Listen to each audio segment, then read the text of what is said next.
When Reagan goes to work. When Reagan goes to work, his routine is unerring. He shows up at the building at no later than 7:55, preferably a few minutes earlier. He goes to his dark room on the lower level, saying little to anyone. He sets his pack with lunch and other necessities beside his desk, upon which are a series of 5 small monitors, all dark. He lowers himself into his chair and rocks back a bit, kicking his feet up onto an unturned milk crate he has set below his desk for this purpose. He closes his eyes and focuses himself, becoming calm and leaving behind him the stress of the commute. When his eyes open, he reaches out to his inbox and pulls out the task list for today. A maid thought to be stealing, a break-in, 3 shoplifting encounters, and, at the bottom, a gift of Providence. He breathes deep again. It's a lucky day. Household member A thinks household member B is cheated on him/her. Please review. Delicious. But first, he checks his watch. Time to set up the regulars. Mrs. Johnson he ran into a few years back when they did the camera installations. Account 38834 has been a favorite ever since, and so Mrs. Johnson gets awarded monitor A, a tribute of great value. Reagan flips on the first monitor, switches control to it, and sets it to view 38834-C, the third camera, the office camera. He sits back and waits. At 8:01, Miss Johnson enters her office, a delectable creature. "Oh, Mrs. Johnson," Reagan purrs, his voice rough from infrequent use and morning grogginess. "You're a minute late. You must be careful with that, and your hair is slightly unkempt. In a hurry this morning, dear Mrs. Johnson? Perhaps you had a visitor last night of the erotic persuasion? I shall have to make note of this." And from his pack he pulls forth a well-worn spiral binder, with a red cover clearly marked with the start date and a dash. The presumable finish date, which would follow, is left off, like in quotations when the quotee is still alive. He flips through it quickly, to near the end, and picks up a pen off of his desk and begins scribbling notes under a new entry he makes for today. He watches as Mrs. Johnson begins her morning routine, not at all that much different from his, with the placement of her personal objects, the assessment of the day ahead, and a fond look to the picture on her desk. At one point, her blouse slips down her shoulder, revealing a bit of lace bra, and Reagan takes a deep breath and smiles, slowly shaking his head. That Mrs. Johnson sure delivers. "Well, Mrs. Johnson, I'll let you get ready for your day, but never you worry, I'll be right here if you need anything." Next, he repeats this ritual for Mrs. Grimley, account 42459, an unfortunately named woman with a figure that Reagan enjoys very much. However, today Mrs. Grimley was early to work and was already at her desk. This bothers Reagan, since it means he'll have to back up the tape and watch her entrance. There's so much to be learned about the way a person begins their day, it just simply couldn't be missed. Besides, it was so much more enjoyable live. Reagan hits a few keys and Mrs. Grimley halts, then begins moving backwards at a fast clip, working for a good amount of time as the clock in the top right corner counts back -5, -10, -15, and then she begins moving pencils and pens back to their holder, replacing notepads, pulling keys and clutch from a top drawer, and walking backwards out of the room. Shortly after, she re-enters, moving forwards this time, and goes through her motions again. "Not the same," Reagan mutters, "not the same at all. First you arrive early, and now look at that outfit. What were you thinking, Mrs. Grimley? Can one issue bail bonds in an outfit that contrary to one's figure? That's not you at all. It's far too conservative for you, and what a shame that it is.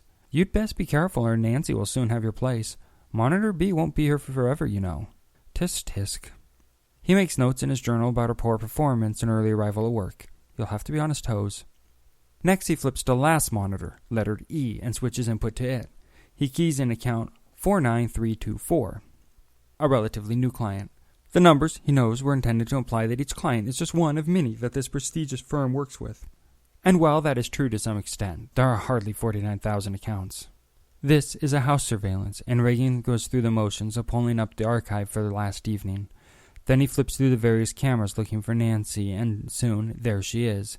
Unfortunately, their parents don't have cameras in the bedrooms or the bathrooms, but they do in the hallway and a few other locations, so he can watch Nancy as she goes from her bedroom to the bathroom, sometimes wrapped in nothing more than a towel.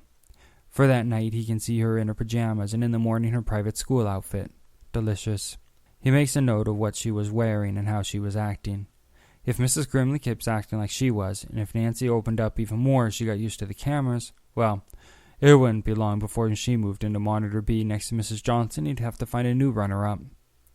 With glances at the first 3 monitors he had set up, he puts Monitor C and D to work on the day's projects. this time writing an official notepad, recording start and stop times and archiving snippets of video to case folders for presentation and review. He saves the cheating issue for last. Partway through the second case, the phone rings. "Yes," Reagan says, after picking up the rarely used phone. "Reagan, priority call from the police," says the supervisor, Mark. "We'll need footage of 42459 ASAP. That was Mrs. Grimley's number. He looked at the monitor, but all looked fine. "Why, what am I looking for?" he asked, hesitantly.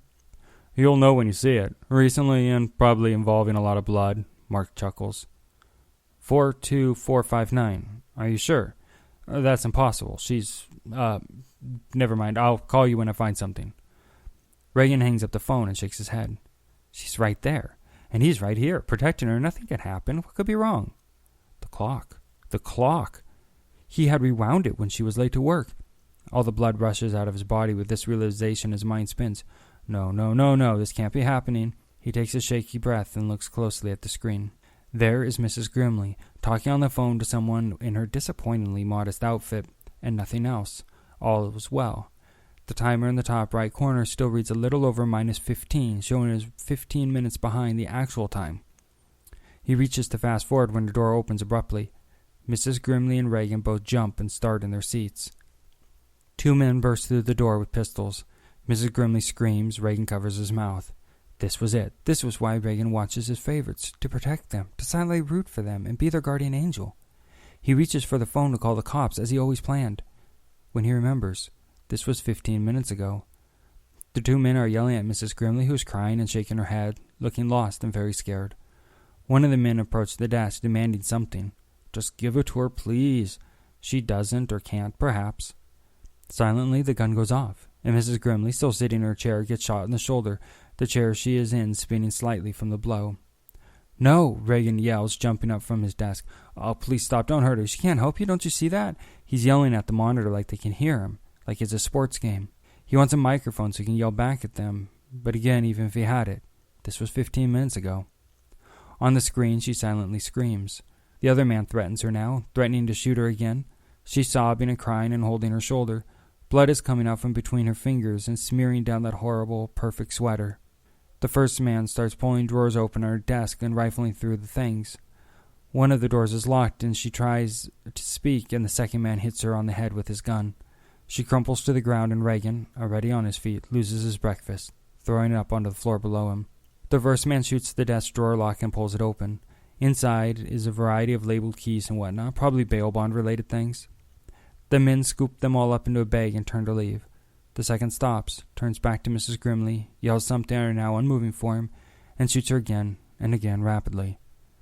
Reagan heaves and would throw up again if there was anything left. It's hard to tell how many times she's shot without the sound, but too many. Far too many. Reagan doesn't know what to do. It's still 15 minutes behind, and the whole thing only took a few. Mrs. Grimley is bleeding on the carpet, and shortly after, someone comes rushing in. Reagan recognizes this as one of the employees at the office, who stops upon seeing Mrs. Grimley and yells.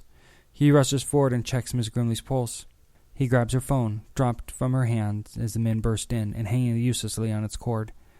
He hangs it up and picks it up again and rapidly dials 3 numbers. Reagan keeps waiting for her to cough and stand up or move or twitch or anything, but there's nothing. He's stunned. He's fast-forwarded since when police arrive. They check her pulse with gloved fingers, but the obvious is true. She's gone.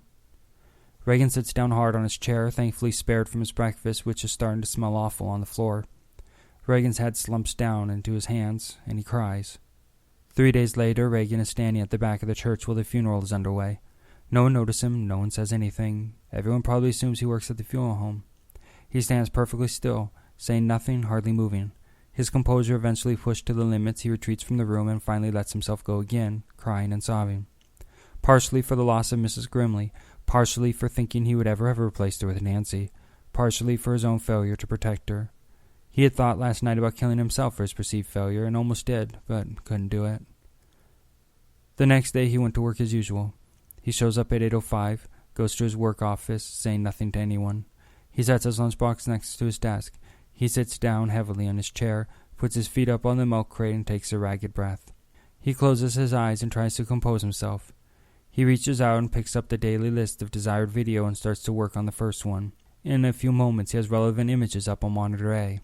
On monitor C and D, he pulls up 2 more cameras relevant to the first task, and, for good measure, on E, he puts up video for a second task, since he may as well have that ready in the wings.